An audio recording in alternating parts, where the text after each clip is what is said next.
Ya benar Kak, karena kan perbedaan itu bukan menjadi suatu hal yang perlu kita samakan ya, tapi kita tetap bisa berjalan seiringan dengan perbedaan itu. Keberagaman itu menjadikan suatu kita kekuatan gitu kan. Betul.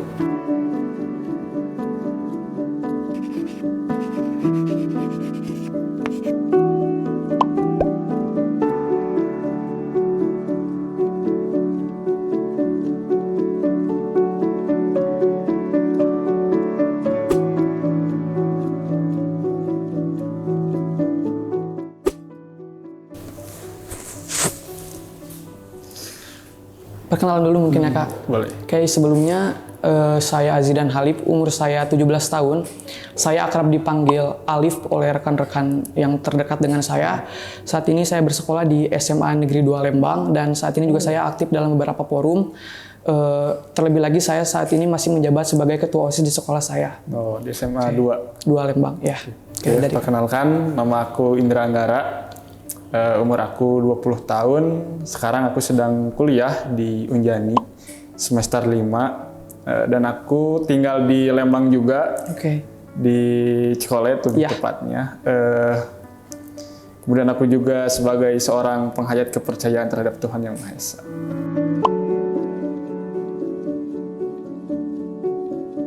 Persepsi yang aku terima biasanya lebih ke bahwa kepercayaan lokal itu adalah masih dianggap kuno, masih dianggap aliran sesat juga, masih perlu diperadabkan gitu. Nah itu yang sering aku dengar dari masyarakat umum gitu ya terhadap kepercayaan lokal. Ya sebenarnya dan sering juga disebut animisme gitu ya. Padahal kalau kita lihat dari latar belakang teori animisme itu kan sebenarnya hanya pandangan antropolog barat gitu ya, secara subjektif menilai bahwa kepercayaan lokal itu animisme gitu, menyembah roh, menyembah batu atau apa gitu. Nah biasanya gitu, lebih ke hal-hal negatif. Oke. Setelah saya melihat pertanyaan ini, mungkin kalau dari saya sendiri lebih ke berbagi pengalaman juga ya, persepsi yang saya rasakan dan mungkin ingin saya sampaikan. Saya itu tinggal di daerah yang sama dengan Kak Indra, di mana di sana itu terdapat dua agama yang berdampingan langsung, khususnya agama Islam dengan penghayat ya Kang ya. Betul. Di mana di sana itu sebenarnya menurut saya tidak terlalu menjadi suatu hal yang benar-benar menjadi satu perbedaan, karena yang saya rasakan dan saya lihat dari orang-orang di sekitar saya, di tempat tinggal saya, di sana itu kita kadang ada acaranya sendiri, misalnya untuk agama Islam ada acara peringatannya sendiri, kemudian agama penghayat pun sama, dan masyarakat desa itu kayak saling membantu dan saling bahkan menjadi kayak ada percampuran antara dua agama itu. Apalagi kalau kemarin-kemarin kan ada renovasi pasewakan juga dan masjid. Nah itu orang-orang penghayat membantu perbaikan masjid dan juga orang-orang di masjid, nah itu membantu perbaikan dari pasewakan gitu kan. Itu suatu hal yang sangat menarik gitu kan. Oke, benar. Karena yang saya rasakan juga waktu kemarin itu ada ruatan lembur baru-baru, itu tidak hanya untuk penghayat saja, tapi yang Islam juga ikut ke dalam acara itu. Kemudian sebaliknya kalau misalnya ada peringatan acara Islam, yang penghayat juga tetap ikutkan gitu Kak. Kemudian juga kalau ada ritual-ritual kan seperti hajat buruan, itu kan maksudnya berbaur gitu ya antara Islam dengan penghayat. Kalau menurut saya itu menjadi suatu percontohan gitu ya bagi daerah-daerah lain. Ya benar Kak, karena kan perbedaan itu bukan menjadi suatu hal yang perlu kita samakan ya, tapi kita tetap bisa berjalan seiringan dengan perbedaan itu. Sering, salah satunya itu waktu itu ada webinar dari KRIT, di mana pada saat itu ada Kak Ambar, kemudian Kak Grace dan kakak-kakak yang lain di sana itu membantu menyuarakan tentang perbedaan ini. Jadi pada saat itu di pihak sekolah saya itu mengundang beberapa orang yang memiliki agama minoritas, seperti di saya juga ada yang agamanya itu Sunda Wiwitan, kemudian yang non Islam kayak Kristen, Protestan sama Katolik itu mereka diikutsertakan, dan kita kayak berbicara tentang fasilitas di SMA Negeri 2 Lembang ini menurut mereka seperti apa. Kayak misalkan di SMA Negeri 2 Lembang itu ada program beasiswa umroh, kemudian sholat duha berjamaah setiap paginya itu apakah itu untuk kaum minoritas keberatan atau tidak, tapi setelah kita koordinasikan ternyata tidak aja, walaupun ada beberapa permintaan dari mereka mungkin supaya adil kayak ada program khusus mereka juga gitu Kak. Mungkin itu sih dari saya. Ya sebenarnya kalau dari aku sendiri memang kalau belajar ragam kepercayaan secara di kurikulum gitu ya, aku belum pernah gitu selama aku ngalamin di sekolah. Nah lebih lagi kalau belajar mengenai sejarah lebih banyak ke itu tadi bahwa lebih sering ke animisme dinamisme, lebih ke banyak kayak gitu. Jadi seharusnya kalau menurut aku ya, pelajaran tentang ragam kepercayaan lokal di sekolah harusnya diawali sejak SD gitu kan, sejak anak-anak. Maksudnya ketika mereka sudah besar nanti, ketika bertemu dengan ragam kepercayaan yang lain kan tidak shock gitu ya. Seenggaknya mereka punya pemikiran, oh dulu saya waktu kecil belajar tentang ragam kepercayaan di sekolah gitu. Mungkin ini cukup menarik ya Kak, di mana kita tinggal dalam satu wilayah yang sama tapi ada sedikit perbedaan dari kita, tapi itu bukan suatu perbedaan sih menurut saya. Mungkin saya mau tanya sama Kak Indra, dari waktu Kak Indra sekolah atau yang Kakak rasakan di sekitar Kakak, kalau misalnya mungkin adik-adik Kakak yang masih sekolah, itu pada saat di sekolah kan ada pelajaran agama Islam misalnya. Mereka itu kalau belajar itu gimana Kak? Apakah keluar kelas atau tetap mengikuti atau gimana? Sebenarnya kalau dalam proses pembelajaran itu tergantung gurunya ya. Kadang ada guru yang bertanya dulu kepada kita, apakah kamu mau tinggal di kelas atau keluar? Kalau tinggal di kelas silahkan, kalau keluar juga boleh. Nah, kalau dulu memang karena belum ada keputusan MK, jadi dalam masa pembelajaran gitu di sekolah itu lumayan memang agak sulit. Jadi kami mengikuti agama yang ada di sekolah gitu. Jadi kalau ada Islam biasanya kami mengikuti ke sana. Ya itu juga tidak sesuai dengan pilihan kami ya. Tapi ya mau bagaimana lagi gitu. Karena nggak ada payung hukum juga. Nantinya kalau kita mengakui sebagai penghayat, nilai kita yang ngatur siapa gitu. Belum tentu juga. Ya nanti berpengaruh terhadap apakah naik kelas atau tidak kan. Oke Kak. Kayak gitu. Mungkin saya mau bertanya satu pertanyaan lagi, boleh ya Kak? Boleh.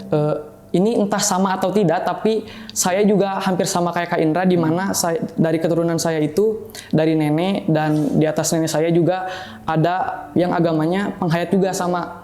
Tapi kayak bercabang, ada yang penghayat, ada yang Islam sampai ke bawahnya, jadi ada 2 cabang kayak gitu Kak. Jadi kayak kita tuh bisa pilih antara mau masuk ke mana. Kalau dari Kak Indra sendiri emang semuanya agamanya penghayat atau ada yang Islam atau agama? Aku juga sama kayaknya. Soalnya kalau dilihat dari keluarga aku ya gitu. Ibu aku kan anak pertama gitu, terus ada anak kedua, nah dia nggak memilih penghayat, dia memilih Muslim. Itu juga bukan suatu masalah ya buat kita, karena keyakinan itu kan atas pilihan dirinya pribadi gitu, nggak ada tuntutan dari siapapun gitu kan untuk memilih suatu keyakinan. Jadi kalau dari keluarga kayaknya sama kita ya. Iya, sama. Berbeda-beda gitu, ada yang penghayat, ada yang Muslim. Benar-benar Bhinneka Tunggal Ikanya itu ada dekat banget gitu kayak. Tercermin dalam satu keluarga gitu kan. Bener, Kak. Berbeda-beda. Iya, karena keberagaman itu emang nggak harus lihat ke komponen yang besar, tapi yang terkecil juga kadang ada perbedaan yang nggak kita sadari atau kita rasakan. Gitu. Oke, mungkin itu ya Kak Indra ya. Oke, mau lanjut? Boleh. Coba dari Kak Indra lagi mungkin. Oke. Kalau dari aku sebenarnya tentang keberagaman gitu ya. Memang kalau melihat dari secara secara luas, keberagaman itu menjadikan suatu kita kekuatan gitu kan. Betul.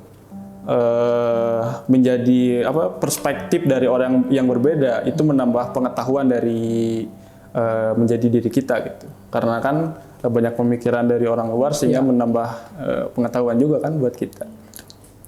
Jadi nggak satu arah gitu. Iya. Oke, saya juga setuju sih tentang perbedaan itu, emang benar suatu hal yang harus tetap ditingkatkan, karena salah satu contohnya dalam keberagaman itu kalau misalnya mungkin kita perlu melakukan suatu hal dan perlu beberapa komponen atau hal yang berbeda. Kalau misalnya kita sama, basicnya di sana nggak akan bisa jalan. Tapi kalau misalnya kita berbeda-beda kan bisa jalan dengan saling melengkapi perbedaan itu. Itu sih Kak.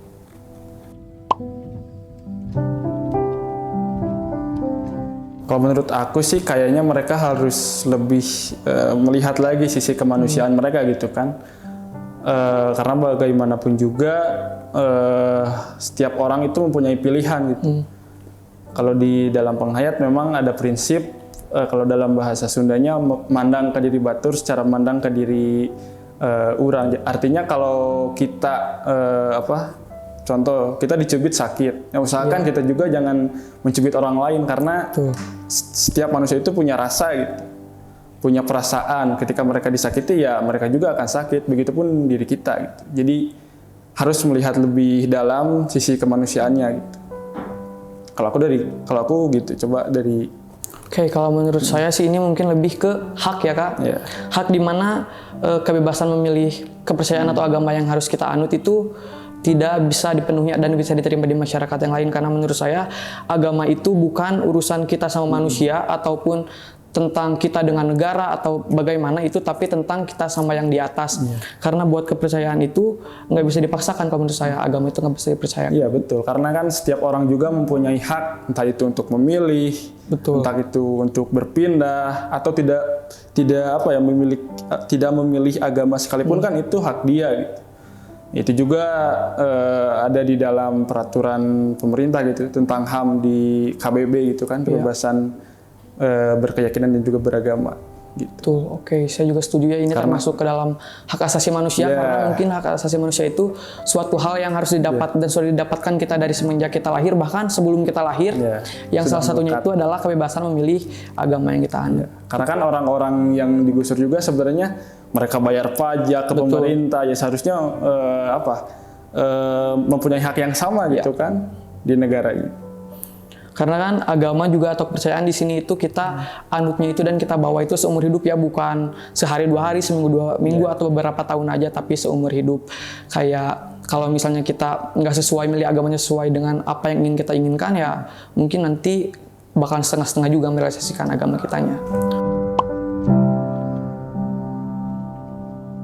Oke, kalau menurut saya ini mungkin gak jauh sama yang tadi ya. Ini itu tidak memenuhi hak dan emang nggak sesuai. Kenapa? Karena hal ini itu bisa mengambil hak seseorang yang harusnya dia dapatkan.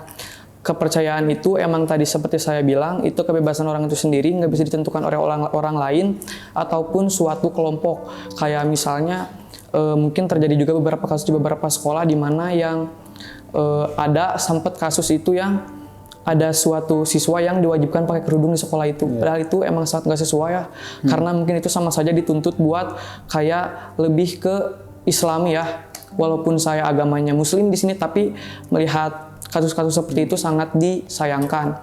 Karena kita juga pastinya yang Muslim mau dihargai dan diberi hak-hak yang sama agama lain.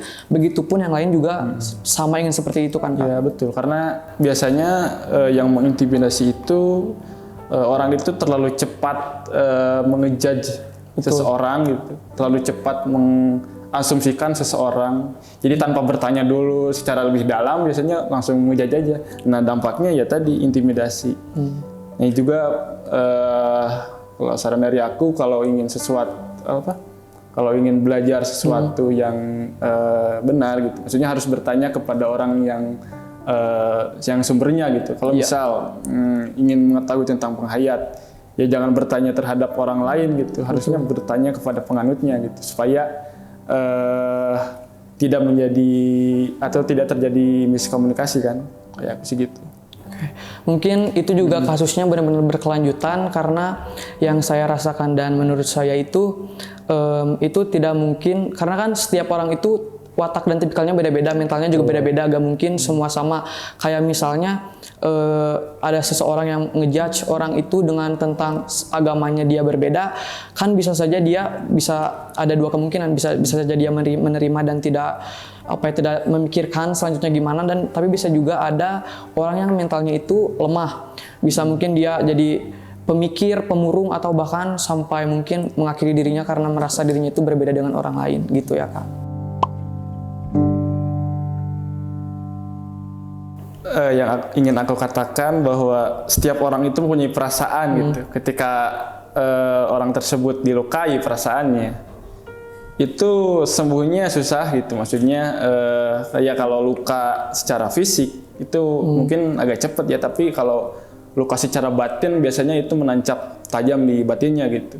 Dan itu kadang juga sulit untuk disembuhkan karena menjadi sebuah trauma biasanya. Kalau dari kalau dari saya mungkinnya terkait hal ini nggak akan banyak. Satu kata jawabannya, stop gitu Kak. Kenapa? Karena mungkin untuk hal ini itu kekerasan, penindasan, ini termasuk ke dalam dua hal itu. Kenapa? Karena menurut saya kekerasan dan penindasan itu tidak harus selalu berbentuk fisik, tapi hal seperti ini juga kekerasan dan bisa menyakiti seseorang baik dari hatinya ataupun membuat dia itu tersinggung atau gimana itu Kak. Jadi udah nggak saatnya lagi sekarang buat kita membeda-bedakan, mengintimidasi atau membuat perundungan dari hal ini gitu Kak. Udah saatnya kita terbuka dan udah saatnya kita menerima perbedaan-perbedaan yang ada di sekitar kita. Setuju. Seharusnya lebih berpikir lebih jauh gitu ya sebelum bertindak. Apa dampak yang akan terjadi ketika melakukan hal itu? Mungkin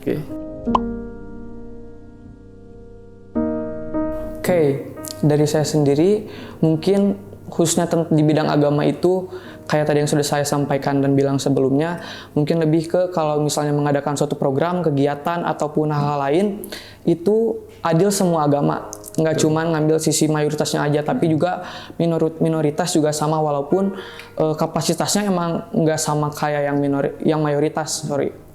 Jadi menurut saya sudah saatnya semua sekolah atau instansi-instansi itu menyetarakan semua agama gitu, tidak membeda-bedakan lagi baik itu dari fasilitas ataupun yang sebagainya gitu Kak. Kalau misalnya itu emang keperluan dan emang suatu fasilitasnya perlu dipenuhi oleh orang-orang yang ada di instansi atau sekolah tersebut ya penuhi gitu. Ya betul sih, maksudnya kadang kalau kita lihat realitas di kehidupan gitu ya, bermasyarakat, memang kalau ada acara kegiatan-kegiatan, contohnya doa bersama gitu, ya agama minoritas itu jarang dilibatkan gitu. Malah kayak kemarin di Istana Presiden kan yang baca doa agama mayoritas. Nah seharusnya bisa tercermin juga gitu di dalam pemerintahan bahwa agama minoritas juga harus dilibatkan. Nah kayaknya kalau menurut aku dari sekolah, indeks toleransi itu harus dimasukkan ke dalam syarat suatu sekolah terakreditasi. Misal sekolah ini terakreditasi A jika melakukan hal-hal yang toleransi gitu, seperti hal-hal kecil aja. Kalau berdoa bersama, misal agama minoritas harus dilibatkan. Kalau dari aku gitu sih. Tapi mungkin setelah saya lihat juga sekolah-sekolah yang terakreditasi sudah A itu masih belum ya Kang ya? Belum. Jadi mungkin kedepannya harapan kita bisa diperbaiki lagi dan bisa lebih ditingkatkan lagi toleransinya. Memang banyak maksudnya apa ya, kurangnya gitu di dalam sekolah. Jadi kadang ya agama minoritas jarang dilibatkan, bahkan ya tadi malah banyak peraturan-peraturan yang tentang wajib berkerudung. Ya lebih condong ke salah satu agama ya Kak. Ya kalau sekolahnya MTS atau apa ya kan itu nggak apa-apa. Tapi kalau negeri kan harus dipertanyakan kembali. Cerita pengalaman aku ya. Sejak SMP karena belum ada putusan MK tentang administrasi penghayat, aku mengaku diri sebagai muslim gitu kan. Apapun kegiatan yang ada di sekolah, aku mengikuti. Contoh praktek sholat aku juga pernah ikut, terus sholat duha juga. Nah beranjak masuk ke kelas 10, keputusan MK tentang penghayat udah muncul gitu. Itu menjadi suatu hal yang sangat bagus karena ada payung hukum yang menjamin kita sebagai penghayat gitu. Jadi memberanikan diri untuk menunjukkan identitas sebagai penghayat ya, walaupun nggak berani-berani amat sih sebenarnya. Nah di sekolah yang aku takutkan waktu dulu kurang apa ya, takut nggak ada teman gitu kan, karena sih agama aneh gitu kan biasa. Nah setelah mengakui ternyata persepsi aku tentang itu nggak benar, bahwa teman-teman aku sebenarnya nerima aja, tapi malah yang nggak nerima itu dari guru. Nah ya waktu pas awal-awal kan kelas 10 dulu aku sempat kayak diintimidasi ya di forum kelas, padahal itu bukan sedang pembelajaran agama tapi dari mata pelajaran komputer. Nah, dalam mata pelajaran itu membahas tentang agama gitu kan. Nah, si guru tersebut menanyakan tentang keyakinan aku. Ya, kalau dari aku pribadi, kalau ingin menanyakan ya kayaknya di ruang khusus gitu, maksudnya berdua atau sambil ngobrol gitu. Nah, ini enggak. Itu bukan terjadi 1-2 kali, tapi berkali-kali. Bahkan yang paling kesal sekaligus ngakak, dia bilang gini, semoga kamu dapat hidayah ya. Siga orang paling bener wae gitu kan. Benar-benar. Siga semua orang yang tidak sejalan dengan keyakinannya itu semua dianggap salah gitu. Mungkin yang Kak Indra rasakan, saya lihat karena waktu saya sekolah dasar khususnya kan di sana langsung di kelas itu ada beberapa yang agamanya penghayat juga ya kan, ada beberapa. Dan pada saat SD itu mungkin nggak terlalu kayak sekarang. Malah menurut saya itu anak-anak yang di sekolah dasar sama SMP SMA itu lebih dewasa yang SD loh kan. Karena justru gini, waktu di SMP dan juga di SMA yang saya lihat itu ada beberapa hal-hal yang menyinggung agama itu, tapi mungkin itu dianggapnya bercandaan. Padahal menurut saya itu udah nggak masuk bercandaan, karena nyinggung salah satu agama. Tapi bedanya waktu SD, walaupun kita ada beda agama kayak gitu, nggak pernah disinggung-singgung. Yang saya rasakan di SD kayak gitu, paling cuman kayak ditanya-tanya kayak gitu. Mungkin Kang Indra juga sama. Tapi mungkin di samping itu, saya mau tanyakan sama Kang Indra terkait agama penghayat. Kan setahu saya itu agama yang udah diakui di Indonesia itu ada 6 ya Kang ya. Kalau agama penghayat ini mungkin ada juga beberapa agama-agama lain yang belum diakui negara, itu tanggapannya gimana Kang? Nah, sebenarnya problematika juga ya antara agama resmi dan agama tidak resmi. Itu berdampak pada stigma masyarakat ketika agama tidak resmi seolah-olah yaitu salah, sesat, kafir gitu kan stigmanya akibat dari adanya agama resmi dan tidak resmi. Kemudian dari bahasa secara politik kan sebenarnya kalau secara teologi ya, antara agama dan kepercayaan itu sama saja gitu, sebuah sistem keyakinan. Tapi dari segi pemerintah, kenapa belum masuk ke dalam Kementerian Agama? Kan penghayat masih masuk ke dalam Kementerian Kebudayaan ya. Nah, dalam pandangan politik, kepercayaan itu bukan agama, berbeda. Padahal kalau kita lihat, ini menurut subjektif secara aku ya, kalau lihat dari kata agama, sebenarnya kan dari bahasa Nusantara, antara dari kata hana dan gama. Hana itu artinya ada dan gama artinya patokan, jadi adanya patokan. Itu kan berasal dari Nusantara gitu bahasa itu. Nah, ketika lihat realitas sekarang, bahwa agama itu malah dipakai untuk agama-agama dari luar, dari dunia, agama-agama dunia gitu. Nah, sedangkan agama asli Nusantara itu bukan dianggap agama. Kali ini juga menjadi suatu hal yang problematis gitu. Kemudian juga pemerintah menurut aku harus lebih inklusif ya terhadap keyakinan-keyakinan yang ada di Indonesia seperti Bahai, kemudian juga Tao, kemudian juga agama Sikh. Nah, itu juga menurut aku kan mereka juga ya tadi sama membayar pajak ke pemerintah, ya seharusnya mendapatkan hak yang sama gitu di kepemerintahan. Kalau menurut aku gitu. Berarti antara kewajiban dan hak itu belum seimbang ya Kang? Belum seimbang. Untuk kewajiban kita sama-sama yang orang lain, tapi untuk haknya kita belum mendapatkan secara yang sama. Tapi saya juga lihat dari saudara saya udah ada KTP agama penghayat sendiri kan? Sudah. Saya kira itu sudah ada pengakuan yang benar-benar bisa itu. Ya sebenarnya kan tidak berhenti di sana aja gitu. Masih banyak perjuangan yang harus diperjuangkan seperti kalau bekerja di TNI, Polri, PNS dulu emang susah, tapi sekarang sudah diperjuangkan untuk Polri, TNI udah diperjuangkan dan sekarang bisa, tapi PNS masih diperjuangkan juga. Jadi kan banyak problem juga sebenarnya. Nah, mungkin nanti juga nah kebetulan berita bagusnya juga di Semarang itu membuka beasiswa untuk penghayat gitu. Khusus untuk penghayat, ada program studinya juga khusus gitu. Mungkin saya menjadi banyak mendapat hal-hal baru ya Kak.